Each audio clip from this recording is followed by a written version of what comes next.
Bertemu kembali dengan saya Jupriyansa.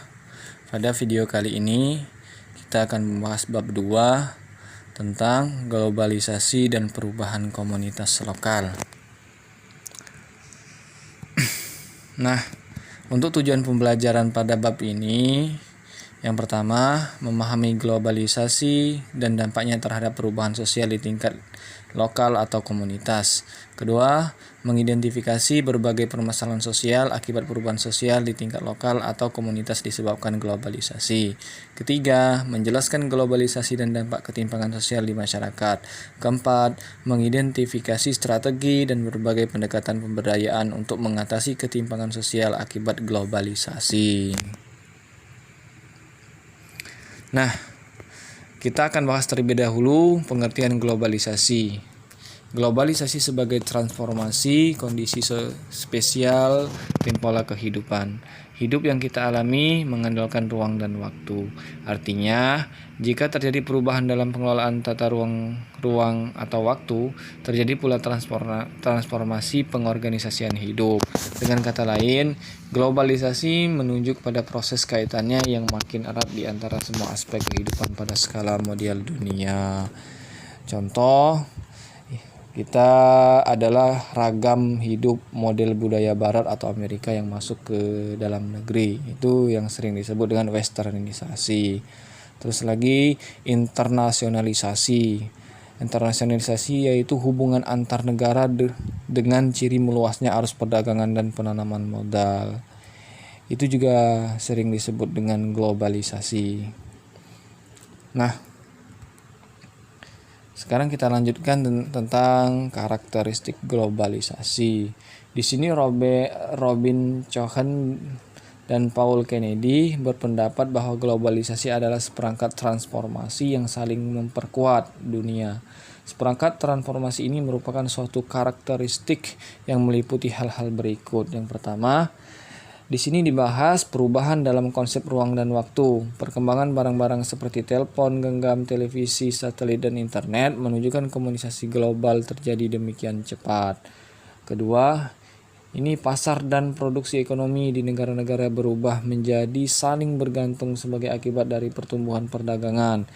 Pembagian pekerjaan yang baru secara internasional, peningkatan pengaruh perusahaan multinasional dan dominasi organisasi semacam World Trade Organization (WTO), peningkatan interaksi kultural melalui perkembangan media massa, terutama TV, musik, film, dan transmisi berita olahraga internasional. Meningkatnya masalah bersama seperti masalah ekonomi, lingkungan, dan permasalahan-permasalahan lainnya seperti penyakit menular. Contoh pada saat ini kita tengah mengalami pandemi COVID-19. Nah, kita lanjutkan faktor-faktor pendorong globalisasi. Di sini kita akan bahas faktor-faktor pendorong globalisasi. Yang pertama itu bidang ilmu pengetahuan dan teknologi. Contoh, itu kemajuan iptek. Kemajuan iptek.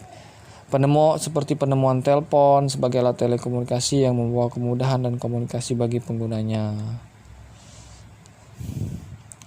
Nah, yang kedua, bidang ekonomi. Nah, globalisasi ekonomi adalah meningkatnya saling ketergantungan ekonomi negara-negara di dunia berkat percepatan pergerakan jasa, barang, teknologi, dan modal lintas perbatasan.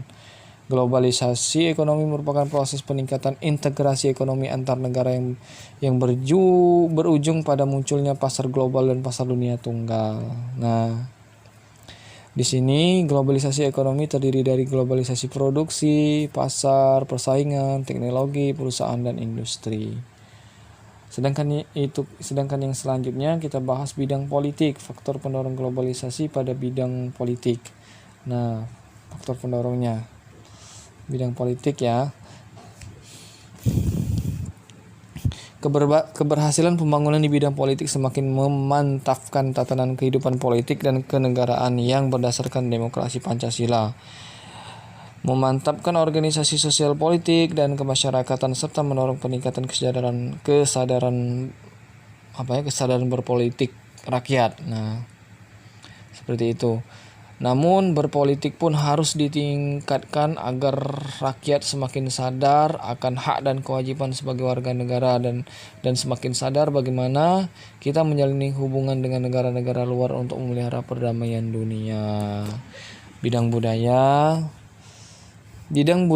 telah meningkatkan kontak lintas budaya, ya. Ada interaksi lintas budaya. Berarti di sini peningkatan interaksi kultur melalui perkembangan media massa terutama televisi, film, musik dan transmisi berita internasional. Saat ini kita dapat merasakan hasil gagasan dan pengalaman baru mengenai hal-hal melintasi keberagaman budaya, misal dalam bidang fashion, busana, literatur dan makanan. Bidang agama. Globalisasi di bidang agama lebih berfokus pada aplikasi ajaran agama dalam konteks kekinian tanpa melanggar atau menabrak kaidah-kaidah agama. Globalisasi bidang agama ini juga memicu penganut agama untuk memahami penganut agama yang lain, ya, dalam konteks toleransi sehingga tercermin kehidupan harmonis dalam masyarakat multikultural. Nah, sekarang kita baru bahas pengertian komunitas. Di sini istilah community juga dapat diistilahkan sebagai masyarakat setempat. Kriteria utama adanya suatu komunitas atau masyarakat setempat adalah adanya social relationship antara anggota suatu kelompok. Keberadaan komunitas ini biasanya didasari oleh lokalitas dan perasaan komunitas. Community sentiment community sentiment. Nah, dampak globalisasi terhadap perubahan sosial di tingkat lokal atau komunitas. Dampak yang dirasakan dari perubahan sosial karena pengaruh globalisasi mengakibatkan beragam permasalahan sosial, di antaranya adalah urbanisasi, kesenjangan sosial ekonomi, pencemaran lingkungan alam, kriminalitas, dan lunturnya eksistensi jati diri bangsa. Di situ bisa dilihat contoh-contohnya. Ada gambar.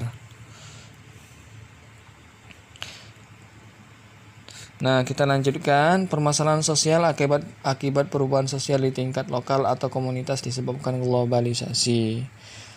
Permasalahan sosial akibat globalisasi ini juga muncul karena ketidaksiapan masyarakat menghadapi perubahan-perubahan yang ditimbulkan oleh pembangunan.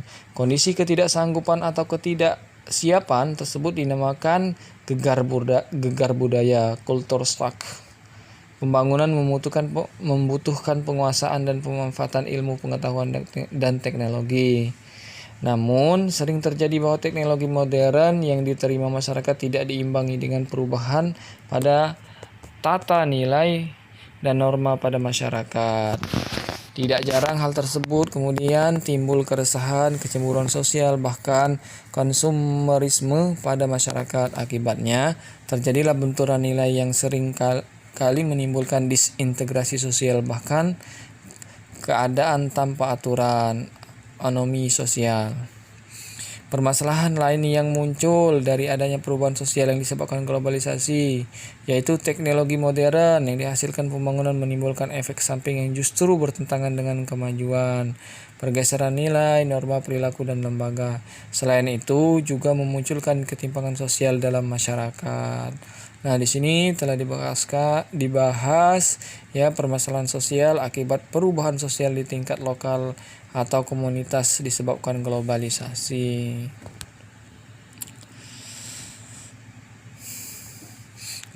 Globalisasi dan dampak ketimpangan sosial di masyarakat. Nah, di sini secara umum yang dimaksud dengan kesenjangan adalah pertumbuhan ekonomi yang tidak sama, distribusi hasil pembangunan tidak merata, ketimpangan atau kesenjangan yang muncul di dalam masyarakat antara lain sebagai berikut.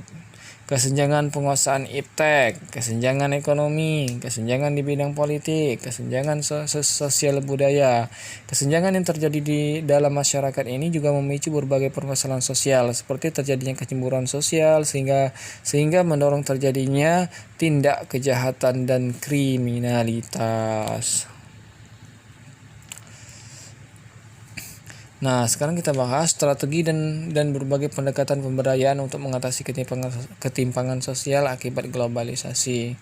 Di sini reaksi komunitas lokal terhadap globalisasi. Secara umum, berbagai reaksi tersebut adalah sebagai berikut.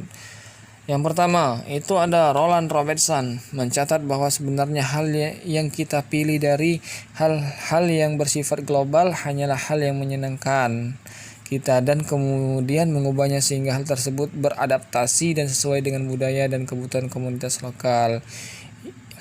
Ia menyebut ini sebagai glokalisasi. Kita dapat mencampur unsur-unsur global untuk menghasilkan penemuan baru dari hasil penggabungan itu. Cohen dan Kennedy menyebut ini sebagai kreolisasi. Komunikasi global berarti bahwa sekarang sulit bagi orang untuk tidak memikirkan dengan sungguh-sungguh kejadian-kejadian di dunia atau mengakui bahwa kita hidup di tengah-tengah dunia yang bercirikan risiko.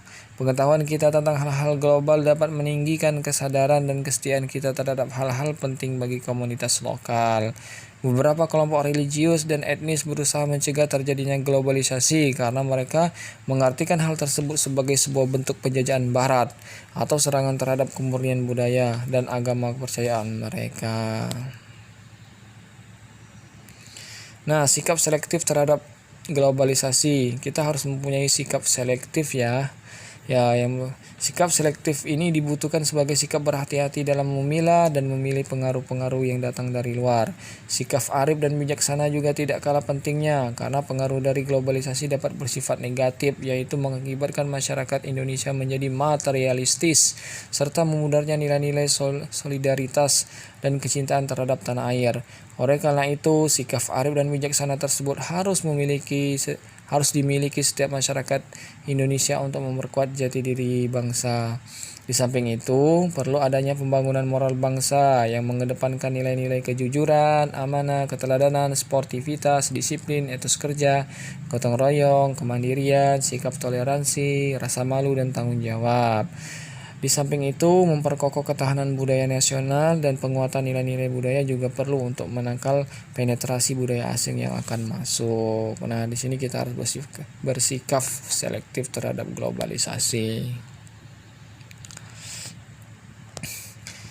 Menghadapi tantangan globalisasi, di sini menurut Selos Somarjan, untuk menghadapi tantangan global, bangsa Indonesia membutuhkan unsur-unsur kepribadian sebagai berikut. Pertama, setiap individu harus mempunyai pengetahuan yang luas. Kedua, harus mempunyai keahlian. Ketiga, mempunyai cita-cita hidup. Keempat, memiliki rasa harga diri dan kepercayaan diri untuk ikut serta dalam tata masyarakat. Kelima, memiliki kesadaran akan hak dan kewajiban sebagai warga negara. Kelima, berperilaku sesuai nilai-nilai sosial dan kaidah hukum.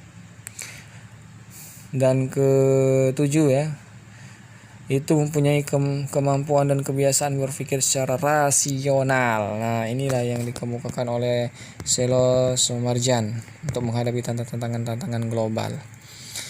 Nah, namun menurut Talcott Parson, agar komunitas lokal dapat mengikuti perkembangan zaman dan tetap mempertahankan jati diri bangsa, harus memperhatikan dan mempertahankan sistem-sistem sosial. Parson menyebutkan ada 4 fungsi penting yang mutlak dibutuhkan oleh sistem sosial komunitas lokal, yaitu adaptasi, pencapaian tujuan atau goal attainment, integrasi, dan latesi. Nah, di sini jadi singkatannya AGIL ya. Jadi disingkat AGIL. Ini wajib dimiliki oleh setiap sistem komunitas lokal agar tetap bertahan dan jati diri bangsa tetap terjaga.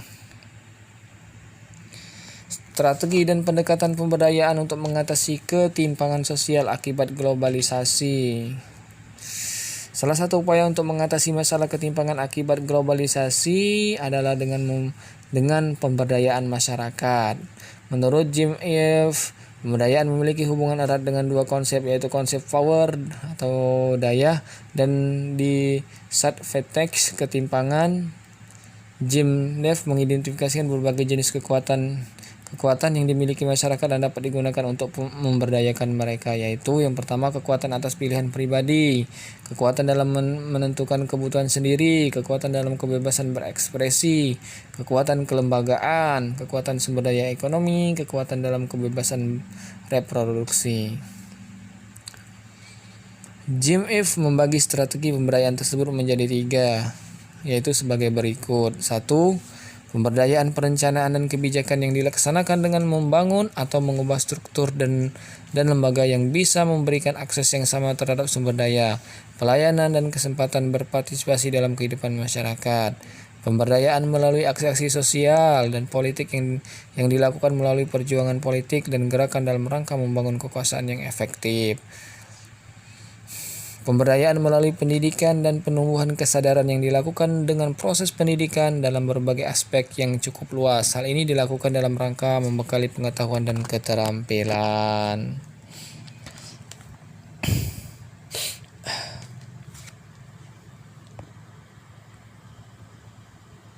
Nah, itu materi-materinya. Materi tentang bab 2, globalisasi dan perubahan komunitas lokal.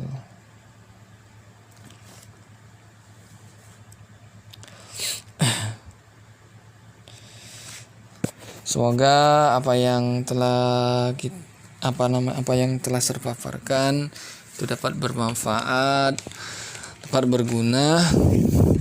Nah, untuk mendiskusikan materi kita tersebut ini, kita akan nanti masuk ke link Zoom ya. Terus kita juga ketika memang ada gangguan jaringan, kita bisa masuk di Google Meet. Ketika Google Meet juga gangguan jaringan, untuk anak-anak yang memang jaringannya memang agak kurang, ya kita nanti bisa pindahkan ke diskusinya lewat WA group atau WA chatting saja. Itu saja. Saya akhiri dengan lafaz alhamdulillahirabbil alamin. Assalamualaikum warahmatullahi wabarakatuh.